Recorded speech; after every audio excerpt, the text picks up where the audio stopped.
Hey, Alex. What? So when you're on a boat and you're on like a rocky ocean, and you're drifting out to sea, what's the best way to keep your boat like sturdy and just staying still? Oars? No, not even close. You throw out your anchor. Oh, your anchor. Oh, Yep, okay. You throw out your anchor. You know what I like to do to keep my podcast steady and just sturdy while everything else seems to be rocky and wavy around me? Not oars, right? Not oars. It's Anchor again. Oh, okay. That's right. Anchor.fm. Let me explain. This app is free, completely free to host your podcast on. Like 100% free? 100% free. And you get unlimited storage for all your episodes. Unlimited? Unlimited. Unlimited. As Russell Wilson would say. Yes. That's right. It's also got creation tools that allow you to record and edit your podcast right from your phone or your computer. Well, I'm all about that. I know. And it also distributes your podcast for you, so it can be heard on the likes of Apple Podcasts, Spotify, Google Podcasts, all of them. What's not to like? It's great. You can even make money from your podcast, Alex. And we're all about that. And you don't need minimum listenership. So, that's that's a real good thing. It's everything you need to make a podcast all in one place. You need to download the free Anchor app today or go to anchor.fm to get started. I'm getting right on it right now. Keep your boat and your podcast sturdy.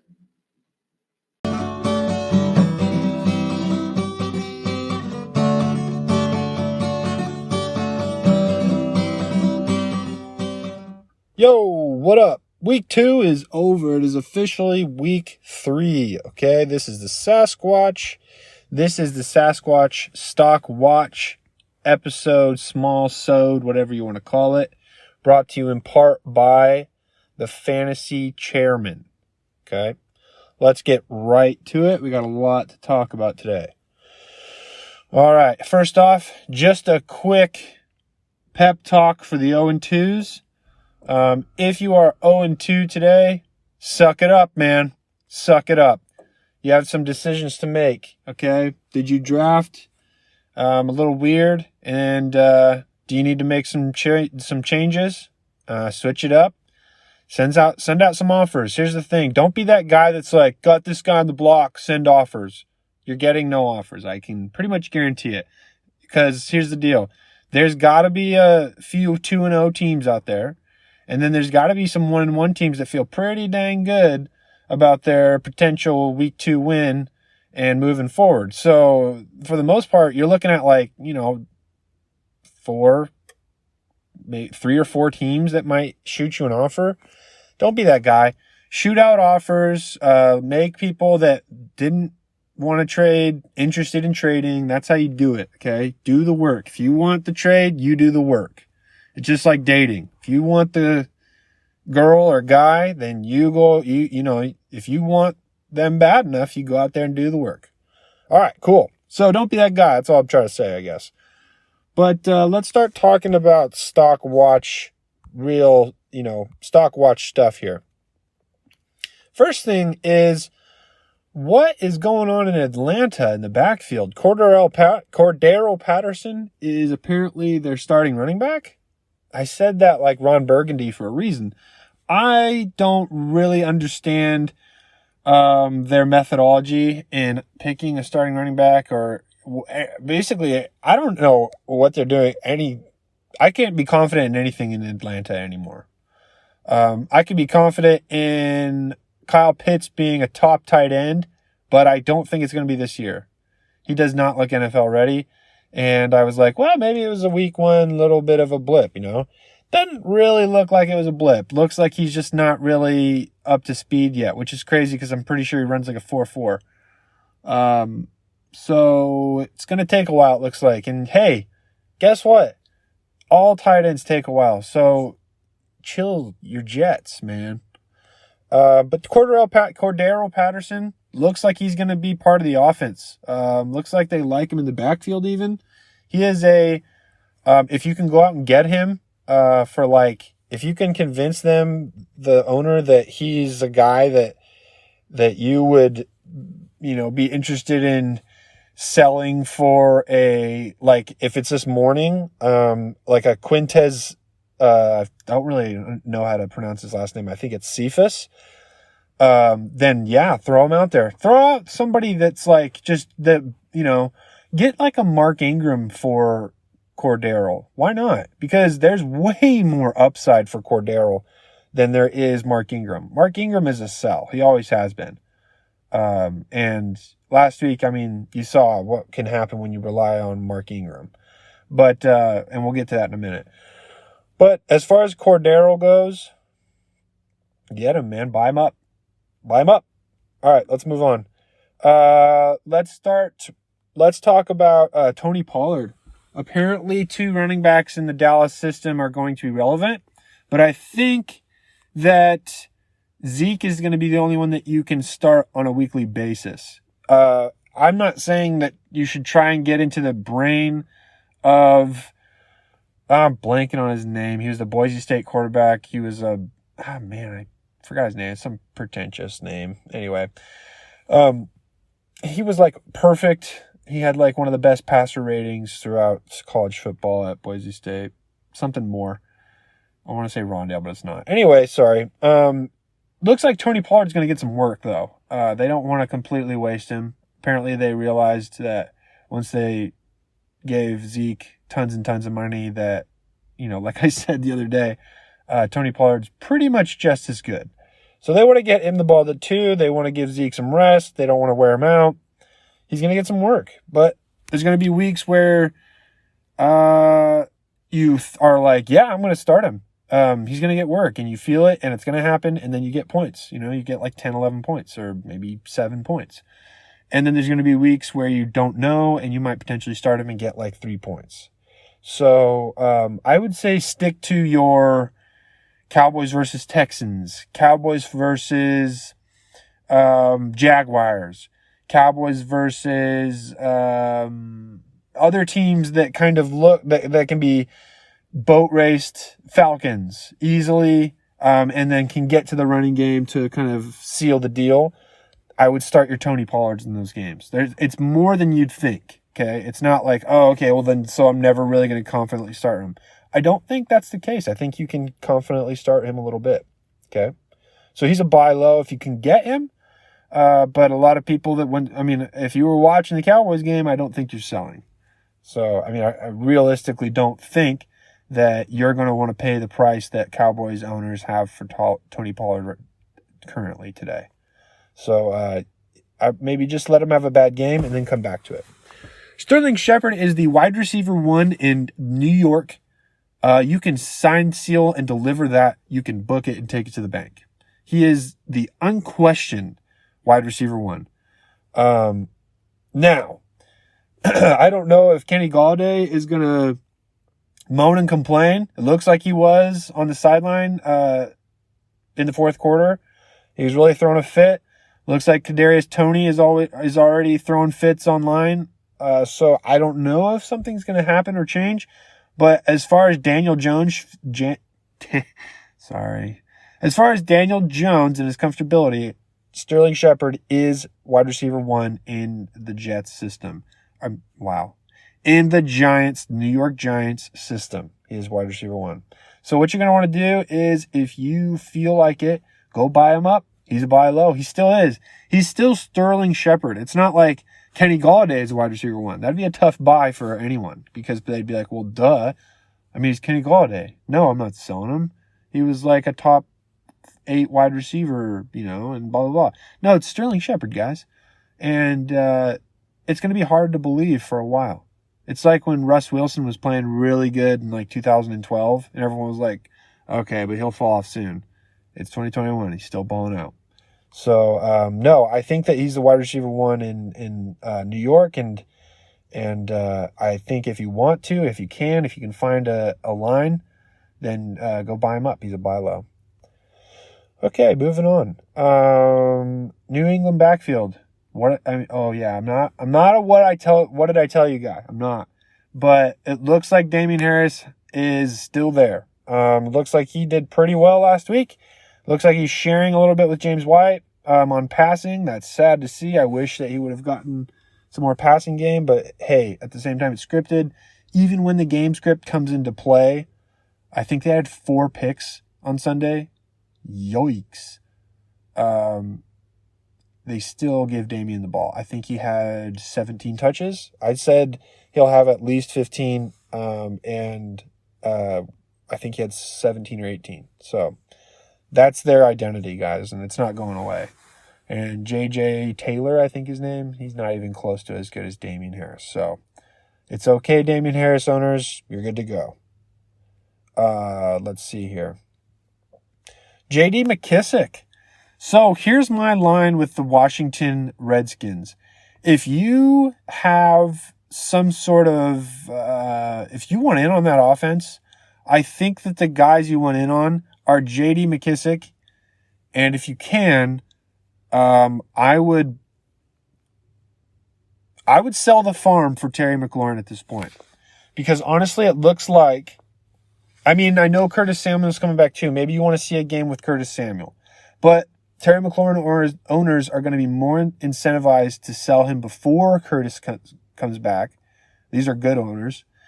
So that they can sell high before Curtis Samuel, intuitively comes in and takes some targets away. But here's the deal. They haven't really practiced with Curtis all season long. Yeah, they're going to try and get him into some gadget plays, but at the same time, when you're talking about routes where, they know the pattern, they know what kind of, when they're turning, they know, when you talk about a quarterback that can be trusted with his running back to the point of throwing before he turns his head, it looks like that's Taylor Heineke, and Terry McLaurin. And not really anyone else. Not really even Logan Thomas. Logan Thomas has now, in my mind, become a pure red zone target, which is, it's still fine. He's still going to get points, but I'm just saying, I thought that maybe it would be like Pepper Logan Thomas, and it doesn't really look like that. It looks like I envision Terry McLaurin on Thursday to like Michael Thomas and Drew Brees in 2019.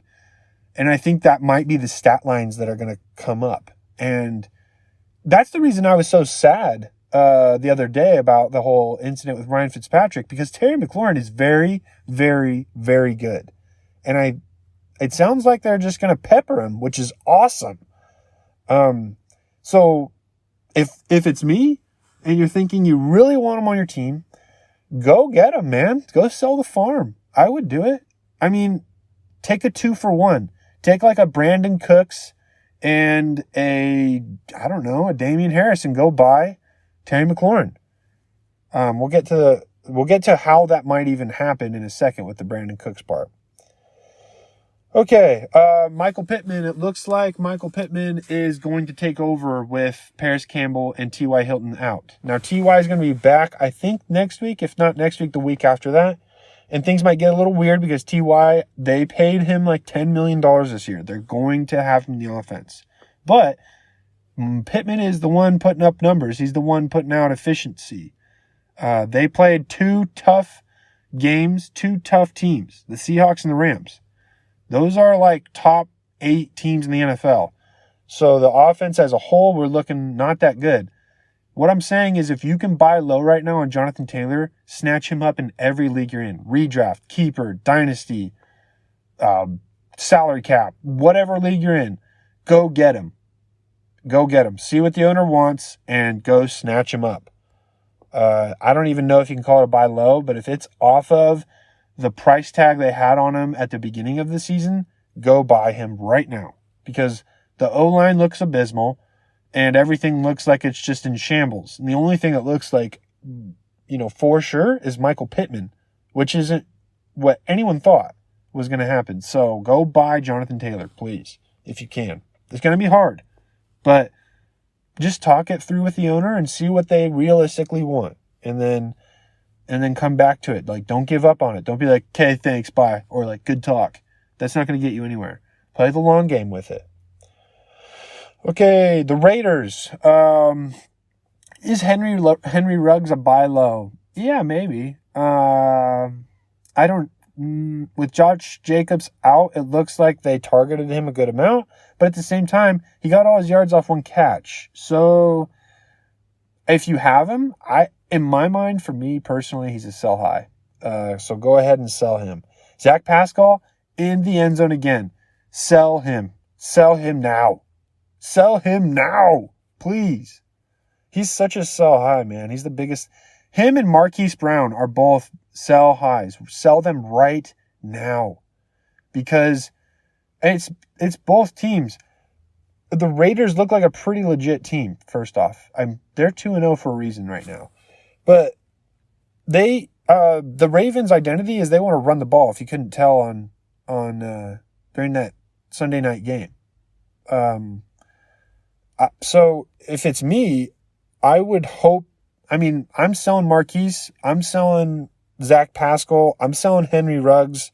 I'm selling these guys that aren't specifically, ballers, and they are kind of going off these speed guys or these like unknown type of entities that are ending up in the end zone out of nowhere. And you're like, oh, okay, well, guess I'll hold on to him. But you're never going to feel confident starting him. So give him to someone else that will, honestly. Or I guess if you have to, like in my Dynasty League, I sold off most of my team. I'm in a rebuild. I can start Zach Pascal and be like, go for it. And if it doesn't happen, then it's fine because I'm in a complete rebuild. So in that situation, it doesn't really matter. But if you can, I would love to sell him for a second-round pick right now, Zach Pascal. I would love to. But trading for picks in my league is really hard. So just kind of take that for what it is. Okay, looks like the Saints have a Jekyll and Hyde situation. I'm guessing they'll figure it out. They were down quick, and that's why Alvin Kamara got kind of scripted out because they were trying to throw deep. Jameis isn't really known for targeting his running backs. That's how that went. Moving on in the future, I know they want Alvin Kamara as part of the game plan as possible. He's just fine. But Jameis, if you thought he was a top 10 quarterback after week 1, hopefully you fell back down to earth. He's going to be like QB2 week to week, and he's not going to be the guy that's going to lead you to the championship. I don't really think. I don't see that. Okay. The San Francisco backfield, yikes. I like that part in Men in Black where Will Smith comes into the lady and she's like, he looked like a Edgar suit. And she's just like out of it. And then they, buzz her mind. And he's like, get you going in here, get a new this, get a new that, and get other. Oh, and by the way, he's like, call up your man. He's like, by the way, get some new wallpapers up in here, because damn. That's basically what you could say about the 49ers backfield right now. I'm pretty sure they called in 2 running backs that are broke. Okay? And when I say broke, I mean washed. So, Trey Sermon looks like he got popped in the head, or he's in concussion protocol. JaMychal Hasty has a rolled ankle. He's going to be out for a significant amount of time. I guess, hopefully, like I said, you remember when I spent 100 FAAB on Elijah Mitchell and got, blasted for it? I hate to say it, but look at me now. So that's kind of where we're at. Elijah Mitchell is leading that backfield 100% right now. He has the reins, and he is on the Oregon Trail. Yeah. So yeah, I'm not picking up anyone that's being called in to sign right now. Any of the veterans, not picking them up. Elijah Mitchell is going to get some work next week. So take that into consideration. The Jacksonville wide receiver core. I've made a couple comments about DJ Chark. I still feel like Laviska Shenault is the answer, but Marvin Jones is the one that's balling out. And I have hinted and I've said a little bit that Marvin Jones is the most talented wide receiver on that team right now. And it was weird to think that, and weird to set your team up like that, even draft like that. But hopefully now you kind of get that understanding and get that vibe. So Marvin Jones, he is a buy, because I think that this is going to be a season-long thing. I think, Laviska got hurt. His shoulder's hurt. So we'll see what happens. If there's any fluctuation, I think it's with Laviska. I think DJ Chark in his career is a bust. I've been saying that since early 2020. I think he's a bust. So I'm sorry if you don't, but that's just how I've always been kind of on that side, and I continue to be on that side. And all the Marquez, Valdez, Scantling truthers, I don't. Hopefully, you're starting to get a little bit of a rift on that. Man, I'm not going to sit here and dog on people, but I think that the people to own in Green Bay, it's pretty obvious after yesterday. It is Robert Tonyan, it is Devontae Adams, it is Aaron Jones, and that's it. If something happens and they switch things up, and that's how that is, A.J. Dillon's still a world-class handcuff, but at the same time, those are the guys in Green Bay. What'd they put up, like 35, 40 points? And it was those three guys. So I don't see that fluctuating very much, and I don't think Aaron Rodgers even needs anyone else. He might, nickel and dime a little bit with some other guys, but you saw the players, okay? All right. Now, here's the deal. If you were watching a team and your players got scripted out based on something like, based on how the game went, based on how the flow, how, they're trying to run the clock out, I think that at this point, you need to start taking that into consideration after week 2. If that's happened twice in some way, especially like a Patriots run game, then you have to kind of take that into consideration and move forward thinking, okay, I can't rely on Nelson Aguilar. I can't rely on Hunter Henry, it looks like. I can't rely on Jacoby Myers. I can't rely on DJ Chark. I can't rely on Russell Gage putting up flex numbers anymore. I can't, you just have to start taking that into consideration, okay? I think that after week 2, you have, once is what is it? I don't remember the thing, but you do it one time and it's kind of like this spectacular thing. You do it twice and it's a coincidence, but you do it 3 times and it's a trend. If you want to wait till week 3, that's fine. Go ahead. But week 2 is the insiders type stuff. It's the guys that are like, hey, I watched, here's the stats. There's a pretty, decent sample size for me to start making moves based on that. I say, in my mind, go for it. A couple of the last things here. Brandon Cooks, like I said, he's the real deal. He's a wide receiver too. He's a high-end wide receiver too. Like rest of season. That's how it is. He was on my bench this last week, and I got a loss. He will not be on my bench again.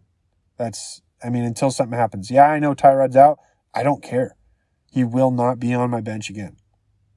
He is a wide receiver too. He is the cog of that offense. Okay. So, we thought it was gross at the beginning of the season. I took him as like, hey, maybe, who knows, in like the 7th round. I didn't feel good about it.